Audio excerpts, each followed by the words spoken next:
Bien-aimés frères et sœurs dans le Seigneur, que la grâce et, je peux dire, que la miséricorde du Tout-Puissant soit accordée à chacun de vous et qu'il vous accorde le discernement des choses les meilleures pour pouvoir saisir exactement ce que l'Esprit dit à l'Église, parce que nous sommes dans la dispensation de l'Esprit et c'est l'Esprit seul qui a droit au chapitre. Est-ce que la bénédiction du Tout-Puissant repose sur vous parce que vous aimez la parole de Dieu, vous aimez la vérité? Et il y a des gens qui sont sur cette terre qui ont été privés de l'amour de la vérité. Et quand vous aimez la vérité, que la bénédiction du Tout-Puissant repose sur vous. Et si vous aimez la vérité, vous aimerez quiconque est du camp de la vérité. Et je crois que dans ces émissions, nous sommes du camp de la vérité. Nous ne professons pas le mensonge. Et comme l'apôtre pouvait le dire, excusez-moi, nous sommes dans l'introduction, mais je le dis quand même. Et si vous allez avec moi dans 1 Thessaloniciens, au chapitre 2, regardez ce que l'apôtre dit à propos de notre prédication. Verset 3 et jusqu'au même verset 6. L'apôtre dit ceci: car notre prédication ne repose ni sur l'erreur, ni sur des motifs impurs, ni sur la fraude. Mais puisque Dieu nous a jugés dignes de nous confier l'évangile, nous parlons non comme pour plaire à des hommes, mais pour plaire à Dieu qui sont de nos cœurs. Jamais en effet nous n'avons usé des paroles flatteuses, comme vous le savez. Jamais nous n'avons eu de la cupidité pour mobile. Dieu en est témoin.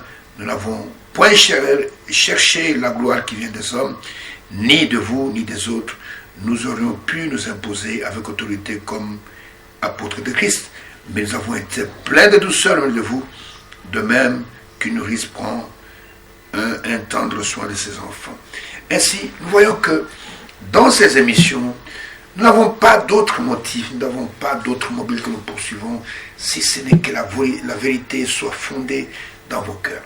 Ainsi, quelle que soit votre communauté, quelle que soit votre église, que Dieu vous bénisse parce que vous aimez la vérité. Et la vérité, c'est la parole de Dieu. Le Seigneur a dit: sanctifie-les par ta vérité, ta parole, la vérité. Et si vous aimez la vérité, Dieu finira par vous parler.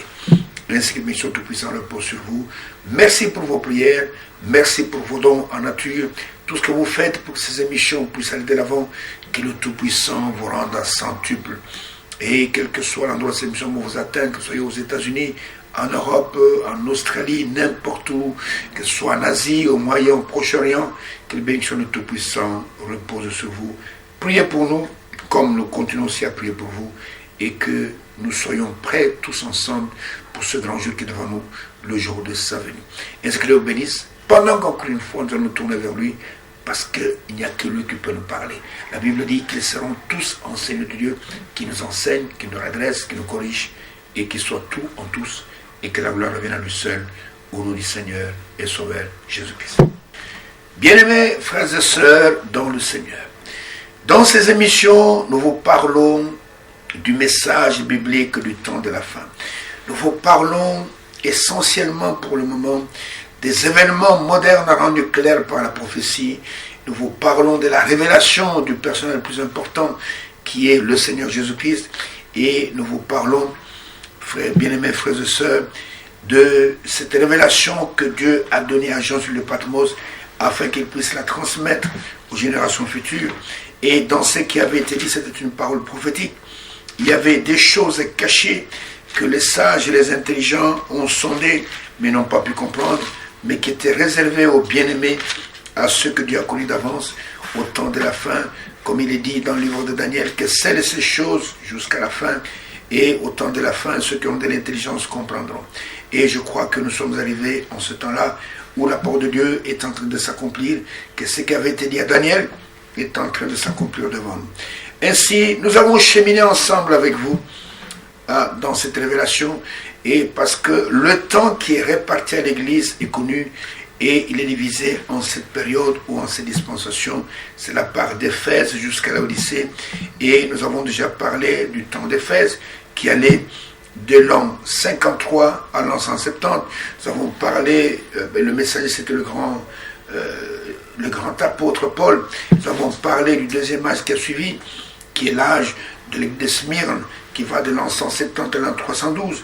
Le grand messager, c'était Irénée. Nous avons parlé du troisième âge qui a suivi, qui va de l'an 312 à l'an 606. Et le grand messager, c'était l'âge de Pergame. Le grand messager était Martin. Et nous sommes dans le quatrième âge, ou quatrième dispensation. L'âge qui va voir l'Église se plonger davantage dans les ténèbres. Et nous en subissons les conséquences jusqu'aujourd'hui. Et c'est l'âge de la femme qui domine Thyatire. Et le grand messager de cet âge n'était autre que le grand Colomban. Et ce Irlando-Écossais, un homme plein d'esprit, un homme qui a entendu la voix audible de Dieu. Et cet homme, et il a professé, il a prêché l'évangile avec bravoure. Et l'ennemi n'a pas pu l'empêcher. Mais comme je l'ai fait chaque fois, je voudrais chaque fois relire le texte donc, qui parle de cet âge, afin que nous puissions nous remettre donc, à l'esprit les choses qui se sont passées dans cet âge et que nous puissions comprendre ce que nous allons dire maintenant. Alors prenons ensemble la Bible dans Apocalypse chapitre 2, du verset 18 jusqu'au verset 29. Et là nous lisons ceci. Et ça retenons à l'esprit que c'est l'âge de la femme qui domine Thyatire. Et c'est l'âge de l'Église qui est devenue molle. Et le grand messager, c'est Colomban. Il est dit, écrit à l'ange de l'Église de Thyatire, c'est Colomban. Voici ce que dit le Fils de Dieu, c'est Jésus, celui qui a les yeux comme une flamme de feu, et dont les pieds sont semblables à des lairins ardents. Je connais tes œuvres, ton amour, ta foi, ton fidèle service, ta constance et tes dernières œuvres plus nombreuses que les premières. Mais ce que j'ai contre toi, malheureusement, c'est que tu laisses la femme Jézabel, qui se dit prophétesse, c'est une église, et qui promulgue des credos et des dogmes, enseigner à séduire mes serviteurs pour qu'ils se livrent à la débauche et qu'ils mangent de viande sacrifiée aux idoles. Je lui ai donné du temps afin qu'elle se répande, et elle ne veut pas se repentir de sa débauche. Voici, je vais la jeter sur un lit, et envoyer une grande tribulation à ceux qui commettent adultère avec elle, à moins qu'ils se répandent de leurs œuvres. Je frapperai de mort ces enfants, et toutes les églises connaîtront que je suis celui qui sonde les reins et les cœurs, et je rendrai à chacun de vous selon ses œuvres. À vous, à tous les autres de Thyatire, qui ne reçoivent pas ces doctrines, et qui n'ont pas connu les profondeurs de Satan. Vous voyez, ce que cette femme enseigne, ce sont les profondeurs de Satan, comme il les appelle. Je vous dis, je ne mets pas sur vous d'autres fardeaux, seulement ce que vous avez, retenez jusqu'à ce que je vienne. À celui qui vaincra quoi? C'est que Jézabel est en train d'enseigner, et qui gardera jusqu'à la fin mes œuvres, pas les œuvres de l'Église, mais les œuvres de Dieu. Je donnerai autorité sur les nations, il les pètera avec une verge de fer, comme l'on brise les vases d'argile, ainsi que moi-même j'en ai reçu le pouvoir de mon Père. Et je lui donnerai l'étoile du matin, que celui qui a des oreilles entende ce que l'Esprit dit aux églises. Voici résumé d'une manière prophétique tout ce qui va se passer dans cet âge. Et cela se résume à une femme qui domine. Cette femme qui se dit prophétesse, qui promulgue des dogmes, qui promulgue des credos, et qui séduit les serviteurs de Dieu, qui les amène à manger des viandes sacrifiées aux idoles, et qui se livre à la débauche. Et qui se livre à la débauche. Ici, ce sont des termes, c'est vrai, et ce sont des messages prophétiques, ce sont des messages spirituels, et quand on parle de débauche, c'est la débauche spirituelle. Quand on parle de viandes sacrifiées aux idoles, ce sont des dogmes, ce sont des credos qui amènent les gens à se tourner vers les idoles, et à s'éloigner du véritable Dieu. Parce que nul ne peut servir deux maîtres à la fois. C'est Jésus qui l'a dit dans Matthieu chapitre 6. Matthieu chapitre 6, verset 24. Il est écrit, nul ne peut servir deux maîtres à la fois. Car il haïra l'un et aimera l'autre, ou il s'attachera l'un et méprisera l'autre. Vous ne pouvez servir Dieu et Mammon à la fois. C'est-à-dire que tu ne peux pas d'un côté prétendre servir Dieu et de l'autre côté adorer des idoles. Ça ne marche pas ensemble. Ou bien vous adorez le véritable Dieu et vous l'adorez lui seul, ou bien vous tournez vers des idoles. Mais cette femme, Elle entraîne les gens dans la débauche, dans la prostitution, et à se prosterner devant des statues. Et tu ne peux pas servir Dieu et en même temps être devant des statues, c'est impossible. Beaucoup de gens ne le savent pas. Beaucoup de gens se prosternent devant des statues. Ils sont persuadés qu'ils rendent à Dieu un service et qu'il est agréable. Mais ils ne savent pas qu'en faisant cela, ils provoquent la colère de Dieu. Et Dieu n'aime pas cela. Regardez ce qu'il a dit dans le prophète Ésaïe. Ésaïe au chapitre 42. Je prends un seul verset, le verset 8. Dieu dit ceci. Je suis l'Éternel, c'est là mon nom. Et je ne donnerai pas ma gloire à un autre, ni mon honneur aux idoles. Je suis un Dieu jaloux. Je ne donnerai pas mon honneur aux idoles. Et dans le premier commandement qu'il a donné dans Exode chapitre 20, voilà comment Dieu parle à propos de ceux qui se tournent vers des idoles. Exode chapitre 20. Et nous devons rappeler ces choses pour que le peuple de Dieu, les enfants de Dieu, reviennent à leur Créateur. La Bible dit que Jésus est venu pour rassembler dans un même corps les enfants de Dieu dispersés. Mais ces choses ne sont pas une de plusieurs. Les gens pensent, parce qu'ils sont des adorateurs, que tout adorateur adore Dieu. Ce n'est pas vrai. Quand la femme samaritaine est venue vers Jésus et qu'il lui a dit, nous adorons sur la montagne. Vous dites qu'il faut aller à Jérusalem. Le Seigneur lui dit dans Jean chapitre 4, il dit, femme, l'heure vient et est venue, où les vrais adorateurs adorent le Père, non pas sur la montagne, non pas à Jérusalem, mais en esprit et en vérité. Et ce sont ces vrais adorateurs que le Père recherche. Et regardez ce qu'il dit à propos du premier commandement. Au chapitre 20 d'Exode, commençons par le premier verset et jusqu'au verset 6. Il est dit ceci. Alors Dieu prononça toutes ces paroles en disant, je suis l'Éternel ton Dieu, qui t'ai fait sortir du pays d'Égypte, de la maison de servitude. Écoutez, tu n'auras pas d'autre Dieu, Dieu avec minuscule, devant ma face. Je répète, tu n'auras pas d'autre Dieu devant ma face. Tu ne te feras point d'image taillée, ni de représentation quelconque, des choses qui sont en haut dans les cieux, qui sont en bas sur la terre, et qui sont dans les eaux plus bas que la terre. Tu ne te prosterneras point devant elles. C'est interdit. Et tu ne les serviras point, car moi, l'Éternel ton Dieu, je suis un Dieu jaloux, qui punit l'iniquité des pères et sur les enfants, jusqu'à la 3e et la 4e génération de ceux qui m'haïssent, et qui fait miséricorde jusqu'à 1000 générations à ceux qui m'aiment et qui gardent mes commandements. Tu ne te feras point d'image taillée, pas de photos, pas de statues, pas, c'est pas moi, de sculptures. Tu ne te prosterneras point devant elles, et tu ne les serviras point, car moi, l'Éternel ton Dieu, je suis un Dieu jaloux. Mais cette femme, Jézabel, comme elle est appelée sur le prophétique, Jézabel, elle n'écoute pas. Et elle n'écoute pas. Elle a entraîné beaucoup de serviteurs, verset 20. Mais ce que j'ai contre toi, au chapitre 2, c'est que tu laisses la femme d'Isabelle. Et nous avons montré que la femme, d'abord, elle représente l'Église, elle symbolise l'Église, et la femme n'a pas le droit même de prêcher dans l'Église. Je sais que ça fait mal, ça fait grincer les dents aux gens. Ou vous aimez Dieu, ou vous aimez le monde. Le monde a des femmes prédicatrices. Mais dans l'Église vivante, il n'y a pas de femmes prédicatrices. Si vous avez des femmes prédicatrices, alors c'est une église mondaine, ce n'est pas l'église de Dieu. Parce que l'apôtre Paul dit dans 1 Corinthiens 14, nous répétons ces choses, mais il n'y a que ceux qui sont de Dieu qui écoutent. Dans 1 Corinthiens 14, il est dit ceci, c'est Paul qui le dit au verset 32-33. Les esprits des prophètes sont soumis aux prophètes.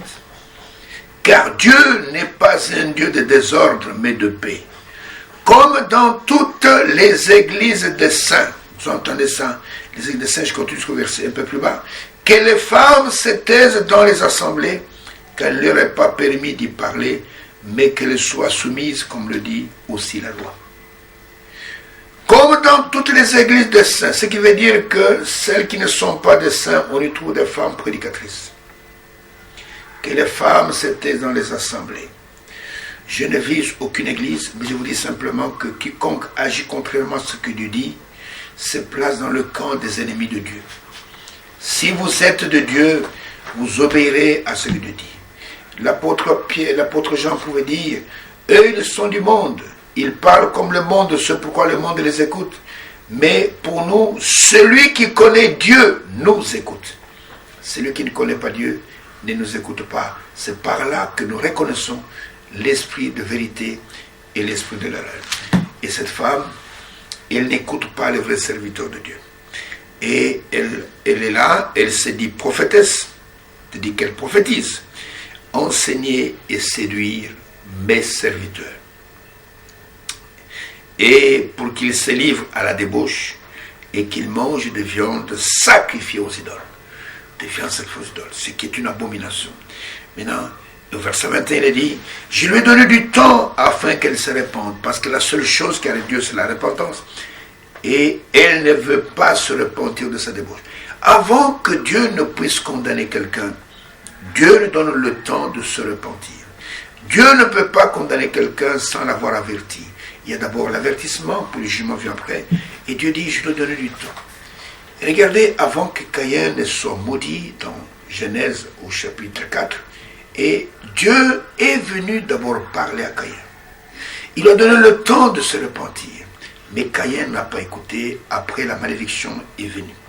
Je lui donne du temps pour se repentir, et elle ne veut pas se repentir. Et de sa débauche.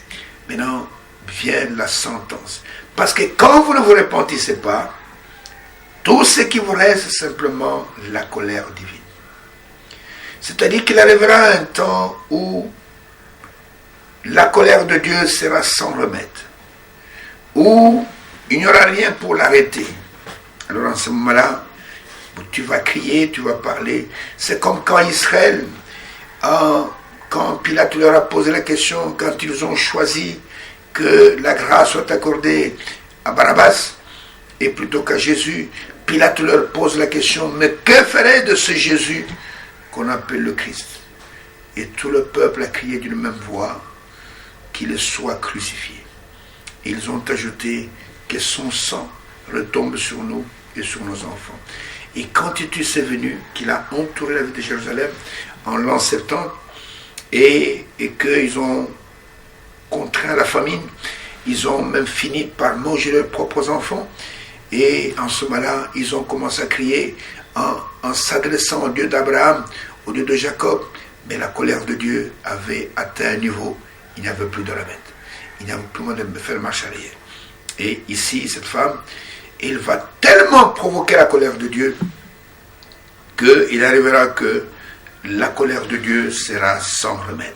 Et je peux vous donner un exemple dans 2 Chroniques, parce qu'elle ne veut pas se repentir.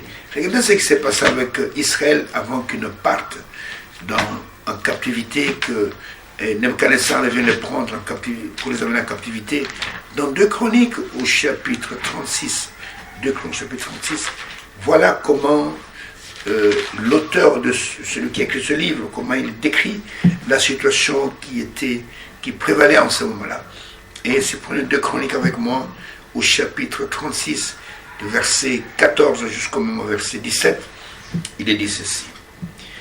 Tous les chefs des sacrificateurs et le peuple multiplièrent aussi les transgressions, selon toutes les abominations des nations.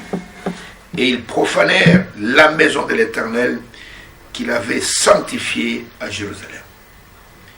L'Éternel, le Dieu de leur père, donna de bonheur à ses envoyés la mission de les avertir, car il voulait épargner son peuple et sa propre demeure.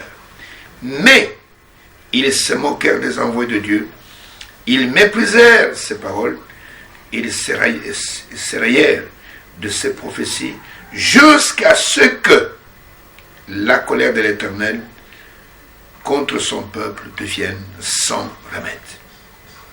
Alors l'Éternel fit monter contre eux le roi des Chaldéens, et tua par l'épée leurs jeunes gens dans la maison de leur sanctuaire. Il n'épargna ni le jeune homme, ni la jeune fille, ni le vieillard, ni l'homme aux cheveux blancs. Il livra tout entre ses mains. Et cette femme, elle provoque tellement la colère de Dieu que ce qui est arrivé à Israël va aussi lui arriver. Que la colère va s'abattre sur elle. Et pour le moment, on ne voit rien. Pour le moment, on pense que tout est normal. Mais il arrivera un temps, c'est comme du temps de Noé, pendant que Noé prêchait, la colère, plutôt la patience de Dieu se prolongeait. Il attendait que les gens puissent se repentir. Et les gens ne se repentaient pas. Mais il est arrivé un moment où Dieu a dit à Noé, ta prédication est terminée. Entre dans l'arche, je vais fermer la porte et tu vas voir ce que je vais faire à tout ce monde-ci.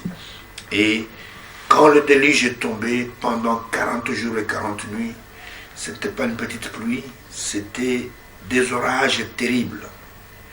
La colère de Dieu s'est déversée sur la terre. Tout a été tué, sauf ceux qui étaient dans l'arche. Ceux qui étaient dans cette arche, Noé et sa famille, et tous les animaux qu'il avait recueillis, tout le reste périt dans la colère de Dieu. Et cette femme, je reprends le verset 21, Dieu dit, je lui ai donné du temps afin qu'elle se répande. Et elle ne veut pas se repentir de sa débauche. Voici, je vais la jeter sur un lit et envoyer une grande tribulation à ceux qui commettent l'adultère avec elle, à moins qu'ils se répandent de leurs œuvres. Je peux vous annoncer ceci, vous qui me suivez, qu'il y a devant nous une grande tribulation qui va s'abattre sur la terre. Il va y avoir des choses terribles qui vont arriver sur cette terre, où les hommes souhaiteront même de mourir.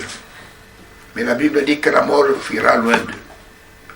Où les hommes vont essayer même de se cacher, il n'y aura pas moyen de se cacher. Vous comprenez? Et Dieu dit, je vais la jeter sur un lit de tribulation. C'est pourquoi, avant que cela n'arrive, Dieu nous a envoyé un message puissant. Ce message, c'est la bouée de sauvetage pour pouvoir échapper aux jugements qui vont frapper la terre. Il y aura des choses telles qui vont arriver. Le soleil que vous voyez ici, aujourd'hui les gens se plaignent qu'il fait chaud, il ne fait pas encore chaud. La Bible dit dans le livre d'Apocalypse, au chapitre 6, que le soleil va chauffer 7 fois plus que ce qui chauffe aujourd'hui. Ça sera terrible. Il y aura des pierres qui vont tomber du ciel, qui vont tomber sur la terre. Pour le moment, nous avons quelques météorites. Quand ils viennent, notre atmosphère les pulvérise. Mais il y aura des petites pierres qui vont descendre du ciel. Frères, les hommes vont commencer à courir à gauche, à droite, mais il sera trop tard. Mais c'est pourquoi, pendant que vous écoutez ce dernier message, un message d'appel à sortir, pas seulement de sortir, mais d'entrer quelque part, d'entrer en Christ, le seul lieu de sécurité, ne méprisez pas l'appel du Seigneur. Parce qu'un jour, il sera trop tard. Quand la colère va se déverser sur cette terre, l'épouse ne sera pas sur la terre, elle sera dans la gloire. Mais cette femme, le Seigneur dit, je lui donne du temps pour se repentir, il ne veut pas se repentir. Regardez ce qui va arriver à cette femme, parce que tout est écrit dans la Bible. Si vous allez avec moi dans Apocalypse chapitre 18, regardez, d'abord, elle est décrite aussi dans le chapitre 17 comme étant la grande prostituée, avec ses enfants qui sont aussi des prostituées. Mais au chapitre 18, lisez avec moi, je vais lire du premier verset jusqu'au verset, jusqu'à la fin du chapitre, tout le chapitre. Dans ma Bible, il y a un petit titre qui est écrit là-bas, Destruction de Babylone. C'est-à-dire, c'est la fin de cette femme qui est appelée Jézabel, mais qui est aussi appelée Babylone la Grande, la mère des impudiques et des abominations de la terre. Après cela, je vis descendre du ciel un autre ange qui avait une grande autorité, et la terre fut éclairée de sa gloire. Il cria d'une voix forte, disant, elle est tombée, Babylone la Grande. Vous voyez, ça c'est le terme prophétique. Il est appelé Babylone la Grande. Le mot Babylone signifie la confusion. Il est la grande confusionniste, Babylone la Grande. Et il est dit, elle est devenue une habitation des démons, pas une habitation des anges. un repère de tout esprit impur. Tous les esprits impurs vont se réfugier là-bas. Un repère de tout oiseau impur et odieux. Parce que toutes les nations ont bu du vin de la fureur de sa débauche. Que les rois de la terre se sont livrés avec elle à la débauche spirituelle. Et que les marchands de la terre se sont enrichis par la puissance de son luxe. Écoutez, et j'ai entendu du ciel. Et ça, c'est le cri qui s'adresse à toi et à moi. Une autre voix qui disait, sortez du milieu d'elle, mon peuple. Ici, c'est l'appel à sortir du peuple de Dieu. Pas d'être en communion, mais de sortir. Afin que vous ne participez point à ces péchés et que vous n'ayez point de part à ces fléaux. Avant que le jugement ne s'abatte sur elle, Dieu demande à son peuple, sortez, sortez, éloignez-vous d'elle, et afin que vous ne puissiez pas participer à ces péchés et que vous n'ayez point de part à ces fléaux. Car ces péchés se sont accumulés jusqu'au ciel. Et Dieu s'est souvenu de ses iniquités. Payera comme il a payé, et rendez-lui au double selon ses œuvres. Dans la coupe où il a versé, versez-lui au double. Autant elle s'est glorifiée, vous voyez, elle s'est plongée dans le luxe. Et plongée dans le luxe, autant donne-lui de tourments et de deuil. Parce qu'elle dit en son cœur, donc elle se trouve, elle est tellement orgueilleuse. Je suis assise en reine, je ne suis point veuve, et je ne verrai point de deuil. À cause de cela, en un même jour, ces fléaux arriveront, la mort, le deuil et la famine, elle sera consumée par le feu, car il est puissant, le Seigneur Dieu qui l'a jugé. Je parle d'abord là. Elle sera consumée par le feu. La Jézabel de la Bible, Dieu avait prophétisé par Élie que les chiens mangeront sa chair. Et cela est arrivé comme ça. Et la nouvelle, la Jézabel spirituelle, qui est une église, qui a un quartier général quelque part sur la terre ici, Dieu dit, je la consumerai par le feu. Parce que, et il est puissant, le Seigneur Dieu, ce n'est pas un juge de la terre, ce n'est pas une cour suprême d'un pays qui l'a jugé. Dieu l'a déjà jugé et nous savons qu'elle va périr. Ne prenez pas un bateau dans lequel vous savez qu'il va couler quelque part et on ne vous demande pas de colmater des brèches du bateau, on vous demande d'en sortir. Sortez de ce bateau. Sortez de ces organisations qui sont vouées à la destruction et sortez pour entrer dans le seul lieu de sécurité qui est en Christ. Et Dieu dit cela, qu'elle sera, autant elle s'est glorifiée plongée dans le luxe, et autant, parce qu'elle dit que je suis assise en reine, je suis à cause de cela, ces fléaux arriveront le même jour. Elle sera consumée par le feu. Je ne sais pas comment cela va se passer, mais certainement par une bombe atomique, parce qu'il est puissant, le Seigneur Dieu qui l'a jugé. Verset 9. Et tous les rois de la terre, qui se sont livrés avec elle à la débauche et au luxe, pleureront et se lamenteront à cause d'elle, car ils verront, quand ils verront la fumée de son embrasement, les télévisions vont diffuser ça, se tenant éloignés dans la crainte de son tourment, ils diront, écoutez, malheur, malheur, la grande ville. Il est question d'une ville dans laquelle cette femme a établi son quartier général. Et cette ville, la Bible nous dit, au chapitre 17 de l'Apocalypse, qu'elle est bâtie sur 7 collines. Il n'y a que 2 villes dans le monde qui sont bâties sur cette colline. Et une d'elles n'a pas d'église en elle, mais il y a celle-ci qui a une église qui est bâtie, qui a son quartier général là-bas. Et cette ville, elle sera embrasée. La grande ville. Babylone, la ville puissante, en une seule heure, est venu ton jugement. Et les marchands de la terre pleurent et sont dans le deuil à cause d'elle, parce que personne n'achète plus leur cargaison.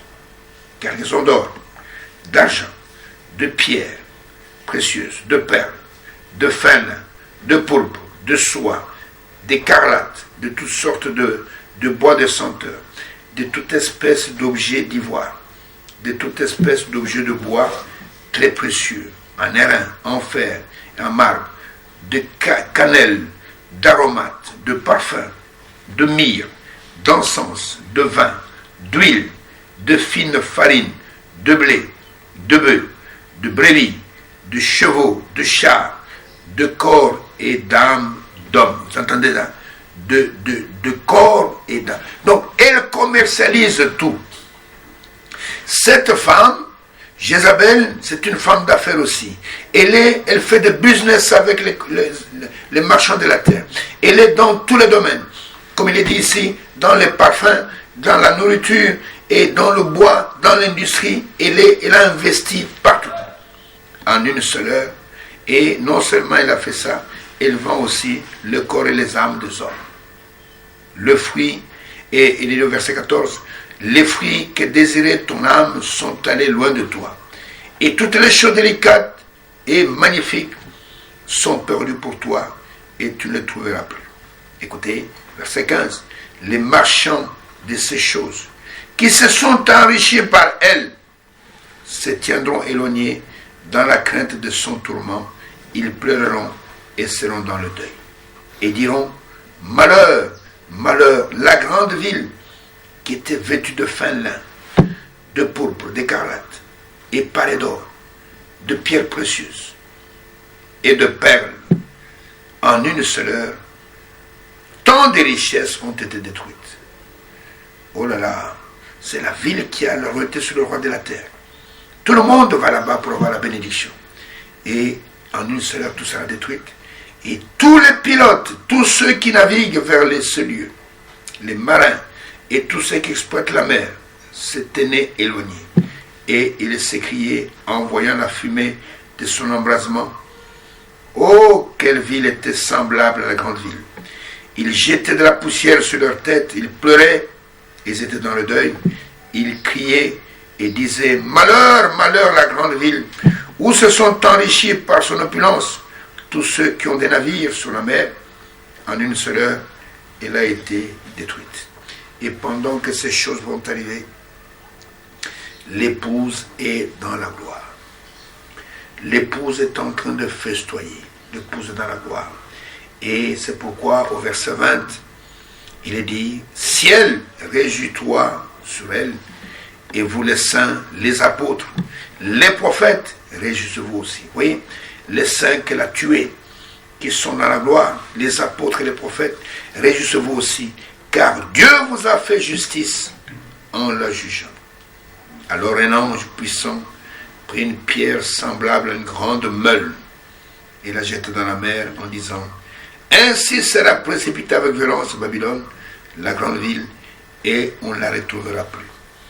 Et l'on n'entendra plus chez elle le son de joueurs de harpe, des musiciens, de joueurs de flûte et des joueurs de trompette.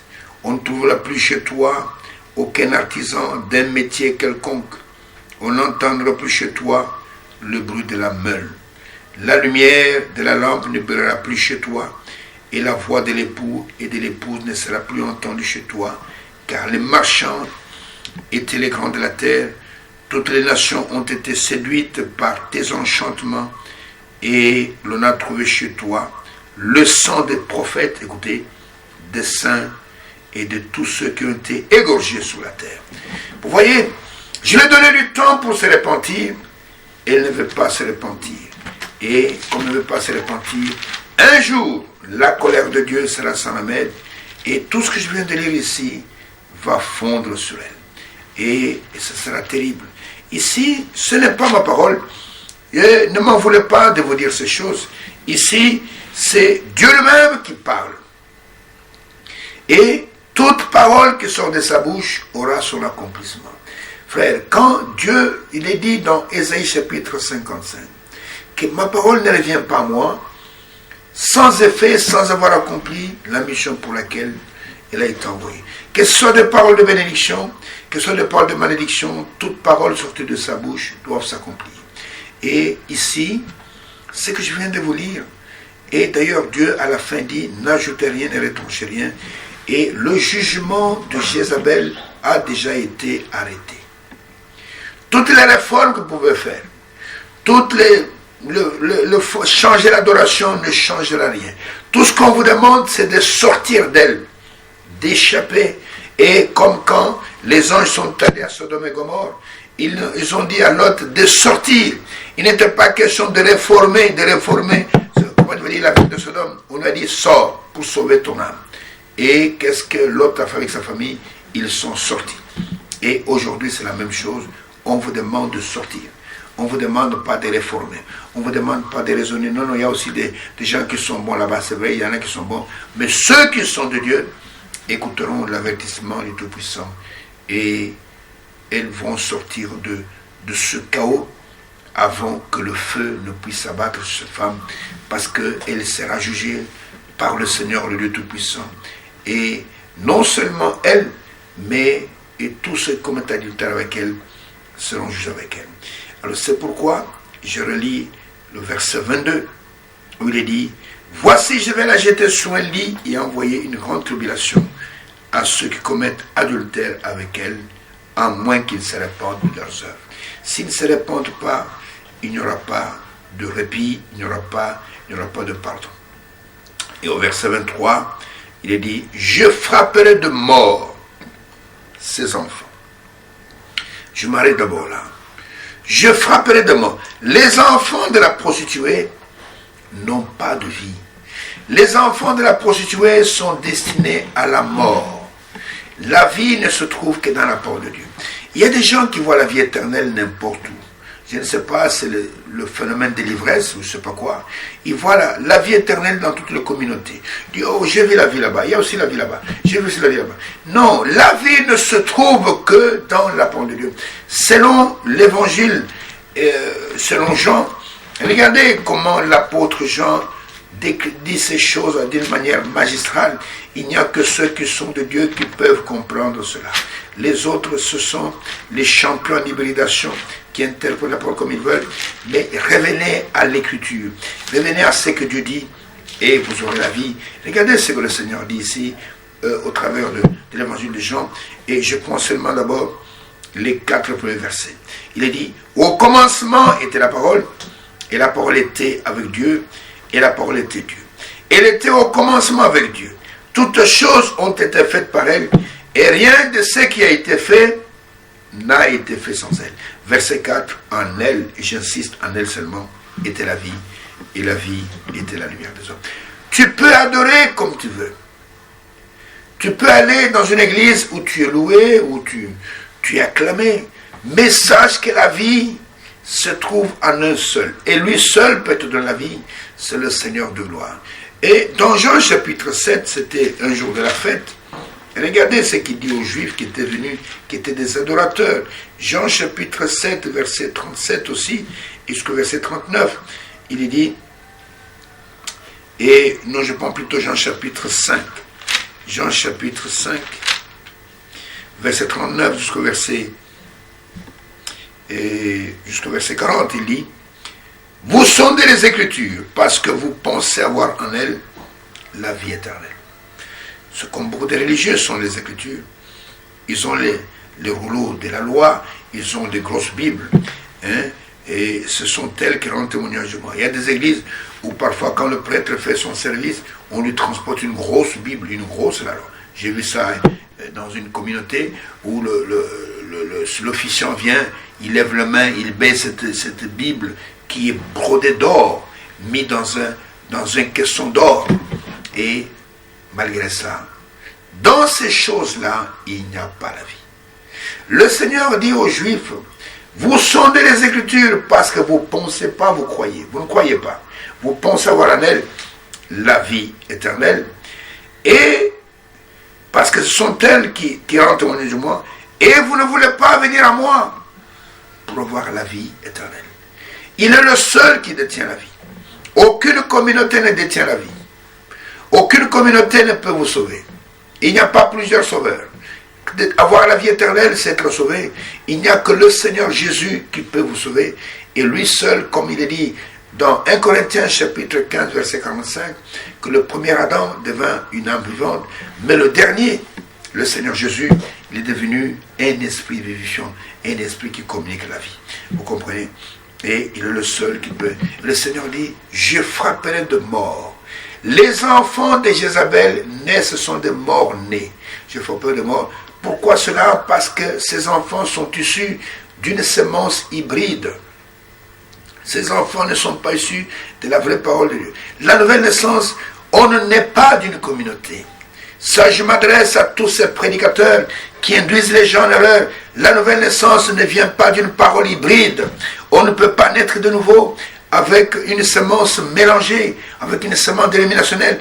Il n'y a pas de vie dans toutes les semences dénominationnelles. Dans la prédication, la parole par la semence originelle, le prophète de Dieu pour cette heure, l'homme de Branham dit, il y a actuellement 3 semences qui sont semées sur la terre. Il y a la semence dénominationnelle, la semence pentecôtiste et la semence de la parole. Et la semence dénominationnelle engendre des enfants selon son espèce. Elle engendre des dénominationnels.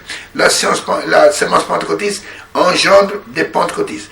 Mais la semence de Dieu est la seule qui engendre des enfants selon l'Esprit de Dieu. Parce qu'il est dit dans Jean, au chapitre 1er et au verset 12 et 13, il est dit, mais à tous ceux qui l'ont reçu, qui ont reçu quoi? La parole au commencement. Et à ceux qui croient en son nom, elle, la parole au commencement, a donné le pouvoir de devenir enfants de Dieu. Écoutez, lesquels sont nés. Ces enfants sont nés, ils ne sont pas venus par adhésion. Lesquels sont nés, non du sang, ni de la volonté de la chair, ni de la volonté de l'homme, mais de Dieu seul. On ne naît pas d'une organisation. La nouvelle naissance, c'est une naissance d'en haut. Elle n'est pas terrestre, on n'est pas sur la terre, mais nous naissons d'en haut. Et dans la nouvelle naissance, Dieu devient notre Père. Et je peux vous le prouver, je le fais tout le temps. On ne naît pas, chaque fois qu'on parle de la nouvelle naissance, on parle par rapport à Dieu. On est de Dieu, on n'est pas d'un homme. Ceux qui sont nés de l'homme, ils sont mortels. Mais celui qui est né de Dieu, et écoutez, je reprends encore pour tous ceux qui doutent de cela. Quand vous allez avec moi dans 1 Jean au chapitre 5 d'abord, 1 Jean au chapitre 5, je prends seulement le verset 4. Il est dit, car tout ce qui est né de Dieu triomphe du monde. Et la victoire du triomphe du monde, c'est notre foi. Vous devez naître de Dieu. Et dans 1 Jean au chapitre 3, et je prends le verset 9 jusqu'au verset même 10. Il est dit, quiconque est né de Dieu ne pratique pas le péché, parce que la semence de Dieu demeure en lui, et il ne peut pécher parce qu'il est né de Dieu. Nous ne naissons pas des hommes. Dans la nouvelle naissance, nous naissons de Dieu, Dieu devient notre Père. Et je retourne dans 1 Jean chapitre 5, verset 18 et verset 19, il est dit, nous savons que quiconque est né de Dieu ne pratique pas le péché, mais celui qui est né de Dieu s'égarde lui-même, et le malin ne le touche pas. Nous savons que le monde entier, et nous savons que nous sommes de Dieu, et que le monde entier est sous la puissance du malin. Donc vous comprenez par là qu'en Jézabel, il n'y a aucune semence qui peut engendrer des enfants à Dieu. Si quelqu'un vous prêche ça, il est grandement dans l'erreur. En Jézabel, il n'y a aucune semence. Parce que la loi de Dieu est que chaque semence reproduit selon son espèce. Le maïs reproduit le maïs. Le manioc reproduit le manioc. Et c'est pas moi, l'aubergine produit l'aubergine. Et le blé produira le blé. Et la parole véritable seule a la capacité de produire des enfants à Dieu. Et Jézabel n'a pas cette semence-là. Alors d'où viendront les enfants qu'elle peut mettre au monde et pour Dieu? Et tout ce qui n'est pas né de Dieu est mortel. Est-ce que vous comprenez? Tout homme né de la femme, ça veut dire qu'on se durait sans s'agiter. Et tout homme qui est né d'une semence hybride, il n'a pas de vie, il doit mourir. Donc Dieu dit, je frapperai de mort ces enfants. Non seulement ces enfants, même ces petits-enfants. Et ces enfants, les enfants de Jézabel, sont destinés à la mort. Je frapperai de mort ces enfants. Et toutes les églises connaîtront que je suis celui qui sonde les reins et le cœur, et je rendrai à chacun selon ses œuvres. Je dois frapper de mort, parce que ce sont des enfants illégitimes. Ils ne peuvent pas vivre. Je frapperai de mort ces enfants. Ils sont engendrés par une semence hybride, une semence corruptible. Et ce qui est hybride est condamné à mourir. Ce qui est hybride n'a pas la vie. Seule la parole de Dieu possède la vie. En elle était la vie, et la vie était la lumière des hommes. Et pour avoir la vie, il faut se repentir. Il faut se convertir à Dieu. Il faut revenir à Christ, qui seul possède la vie et l'immortalité.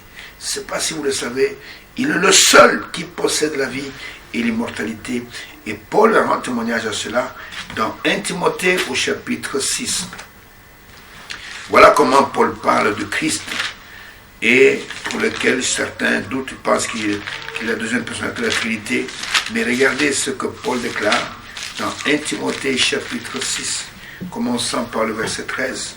Il est déclaré, Paul parle à Timothée en lui disant, il dit, « Je te recommande devant Dieu, qui donne la vie à toutes choses. » Oui, la vie vient de Dieu.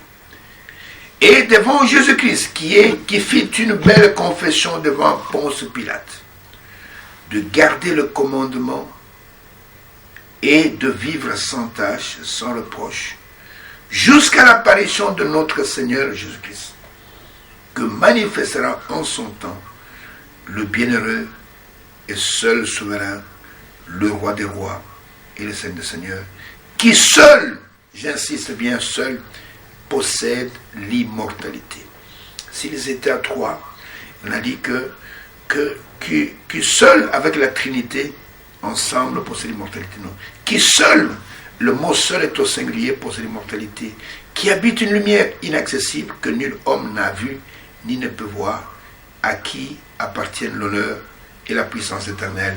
Amen. Vous voyez, il est le seul qui possède l'immortalité.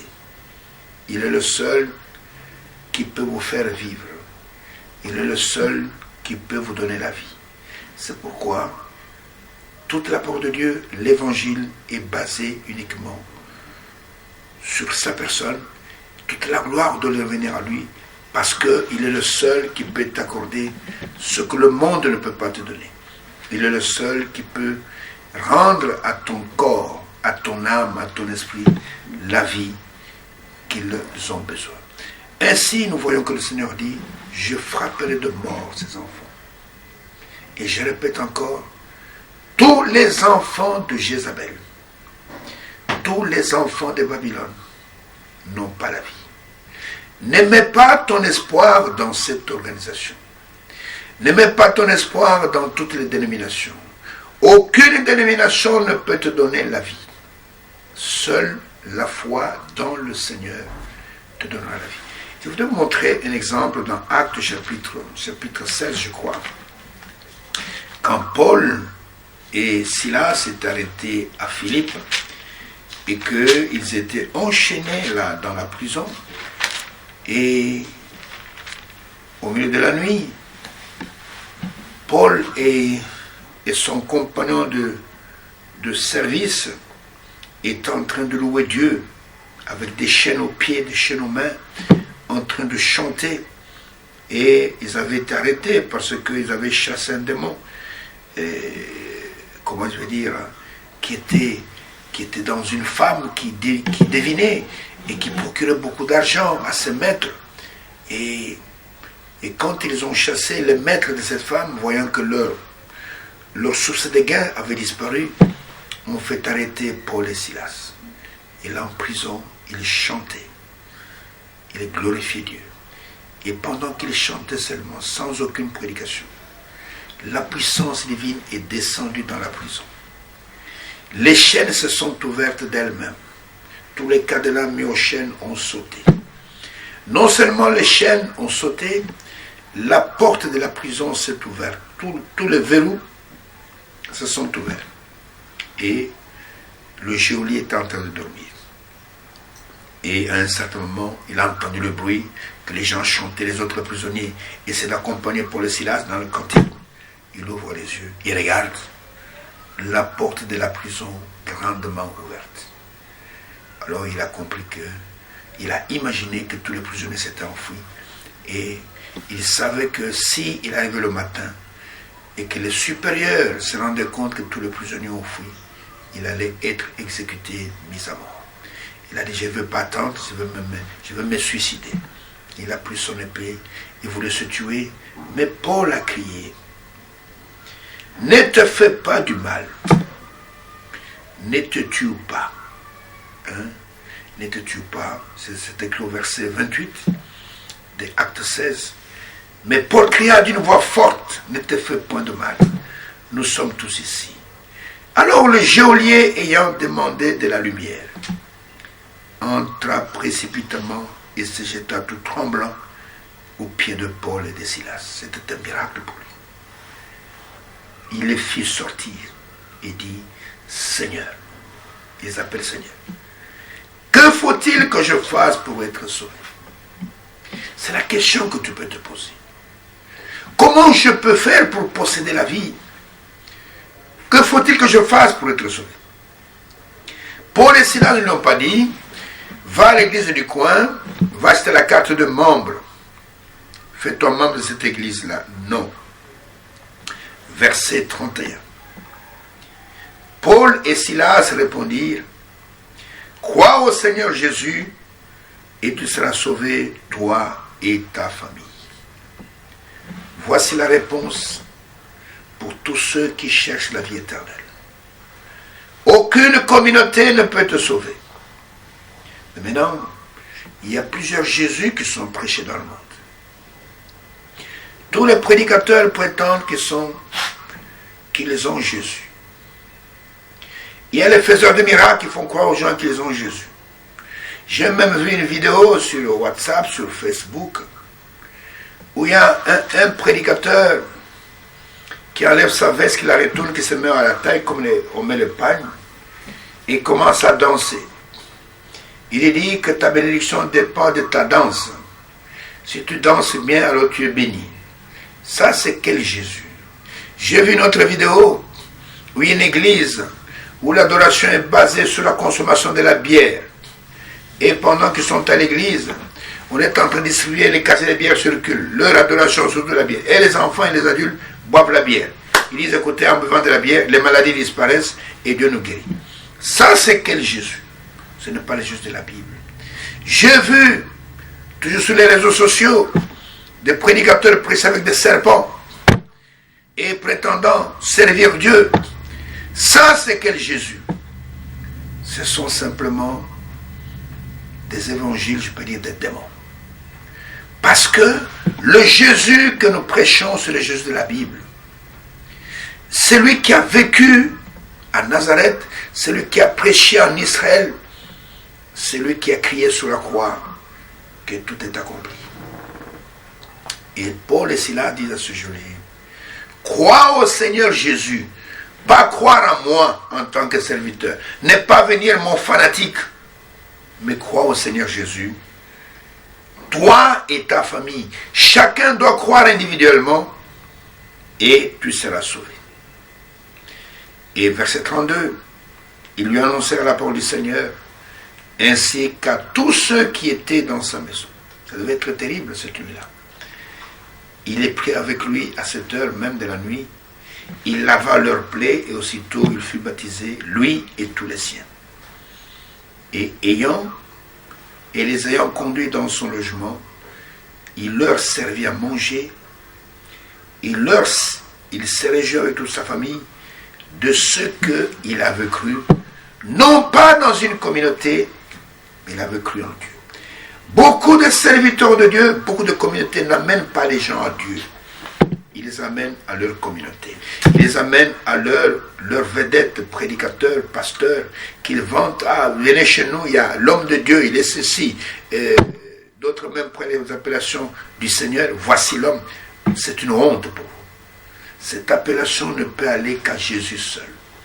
Vous trouvez des prédicateurs comme des catcheurs sur les rings, avec le micro, allant là-bas, faisant tomber les gens. Et il est là, et comme s'il était immortel. Moi, je me suis toujours dit, le jour que votre vedette là sera couchée dans un cercueil, vous allez vous rendre compte que vous avez suivi une vanité, de la fumée.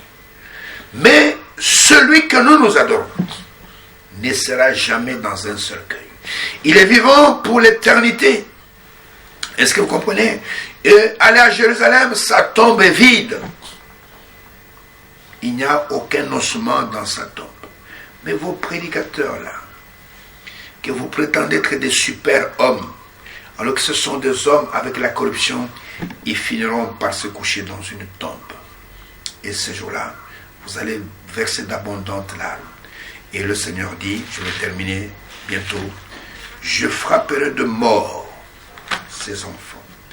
Vous tous qui êtes à Babylone, vous tous qui êtes engendrés de sa sémence, il vous reste qu'une seule chose si vous voulez avoir la vie, c'est de sortir de cette femme et d'accepter le Seigneur Jésus-Christ, d'être baptisé non pas dans le baptême trinitaire, mais d'être baptisé au nom du Seigneur Jésus-Christ pour la rémission de vos péchés.